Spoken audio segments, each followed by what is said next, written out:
Welcome back to the Friday Five. This is when we give you 5 quick minutes on Friday. Odell holding a workout for NFL teams today. No word on whether or not it will be shirtless, but there will be one-handed catches, I guarantee you. James, where do you want to see Odell land? That's a good question. Thank you. I would love to see Odell Beckham Jr. go to the Minnesota Vikings. They just released Adam Thielen. You go out there with Kirk Cousins, be on the other side of Justin Jefferson, where Justin Jefferson is going to get all the attention. You reunite with the head coach who was your offensive coordinator at the Rams, so he knows how to use you, knows how to get you open. You're going to go out there, you're going to know the system.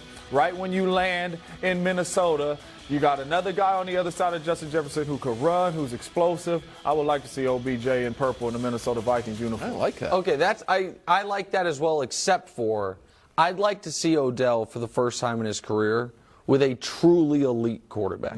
Stafford's good, and I'm not trying to, but I'm talking about him, a guy that we look at as a no-doubt Hall of Fame quarterback, which we've never seen. He started with Eli, and I know a lot of people think Eli is going to be in the Hall of Fame, but when Odell was with him, Eli was on the backside. I know where we're going with this. Well, wait just a moment. You don't know where we're going with this necessarily.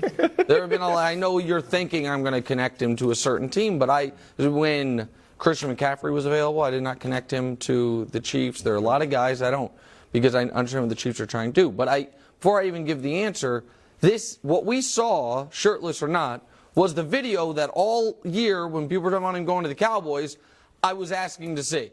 I kept saying, Can we see Odell on a football field? No shirt. It was shirt, no shirt, don't care. Can we see Odell Beckham Jr. on a football field so we know that he's healthy enough to actually help a team? And I think it is very clear he is healthy enough to actually help a team. Very clear from one video?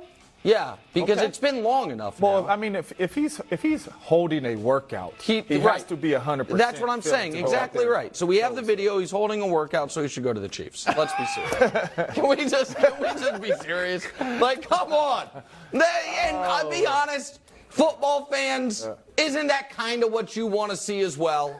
Isn't as much fun as it was watching Patrick Mahomes, duct tape it together with new wide receivers and guys that are number 3s elsewhere, plus obviously Kelsey's an all-timer. I would like to see that too, strictly because I feel like it really is not about winning for OBJ right now. Like, you have a Super Bowl. Right now, you need to show the world that you're OBJ.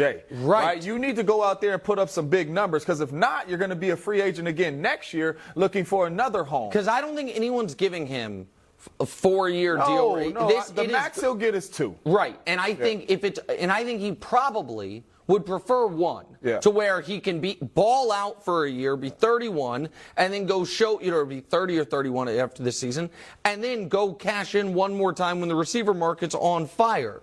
There is no better place than Kansas City. So for me, that's different too, because if I'm going to Kirk Cousins or I'm going to a Dak Prescott, I would give me 2 years so I know where I'm going to be. If I'm going to a Patty, give me 1 year because I know that I'm finna go crazy and I'll be up back at the drawing.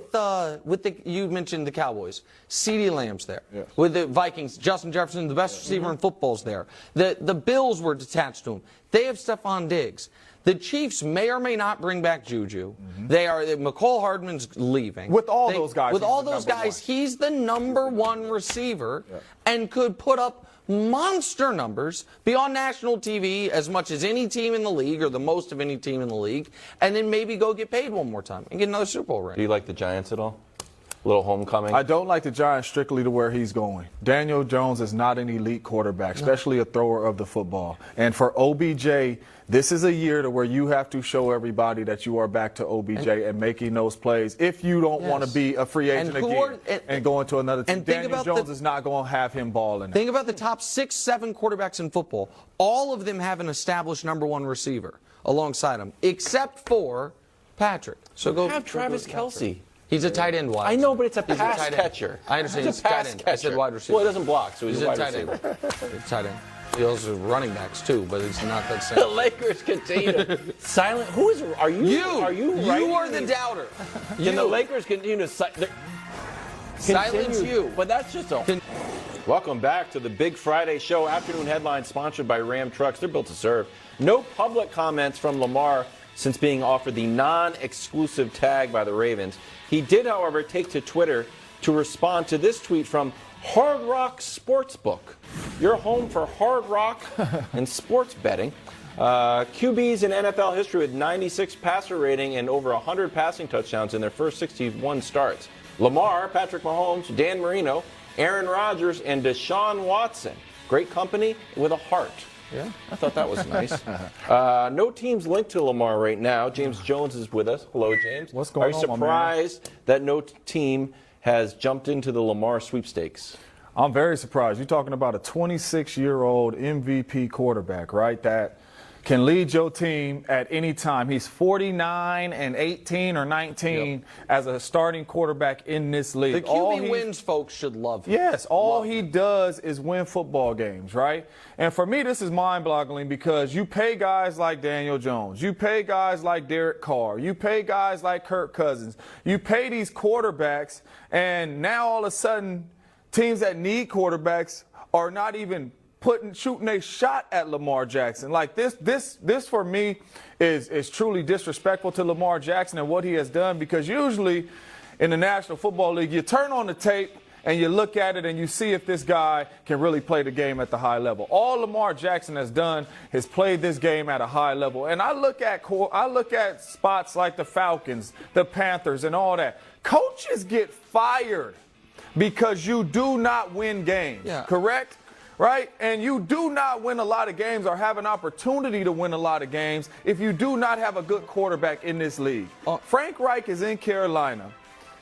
He had a solid football team in Indy with no quarterback. You started with Carson Wentz, Phillip Rivers, Matt Ryan, and you ended up getting fired. Ron Rivera, if you don't get the job done this year, you are going to get fired. And you have a superstar quarterback out there in Lamar Jackson who will help you keep your job and win games for your franchise, and you telling me that you're not in on it? Listen, I think you make a lot of really good points. And Steven Ruiz said this, and I want to give him credit. He said that any team that needs a quarterback that does not get Lamar Jackson, if in the draft they don't get their quarterback, they will look back on this offseason as the year we missed out on Lamar Jackson. He is there, he is available, and to preemptively state we're not going after him is baffling to me. Can I push back on the he is available? Do you buy into the narrative that the Ravens are sitting back and letting the Falcons do all the legwork and then come in and Lamar says, all right, here's from the Falcons, like, okay, no, because, plus $1 million, sign it. No, because first of all, there are workarounds there. You could make it very difficult on Baltimore. And second of all, I understand some people are like, well, this team doesn't want to give him a fully guaranteed deal.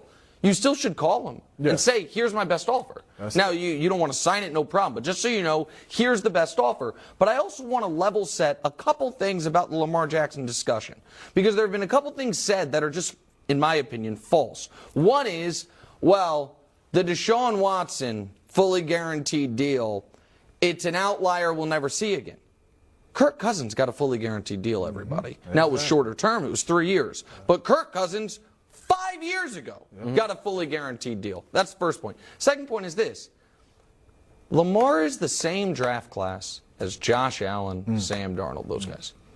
Josh Allen got his extension after year 3. Why was Josh Allen not fighting for the fully guaranteed? Oh, because it was a year before Deshaun ever got traded. Lamar was eligible and wanted an extension before Deshaun Watson was a Brown by a full calendar year. And the Ravens then were like, I need to see more. He's like, I won an MVP in this past year. I won a playoff game. And he had, at that point, never been hurt. And they didn't pay him. And so then a year later is when the waters got muddied by the Deshaun Watson situation, right?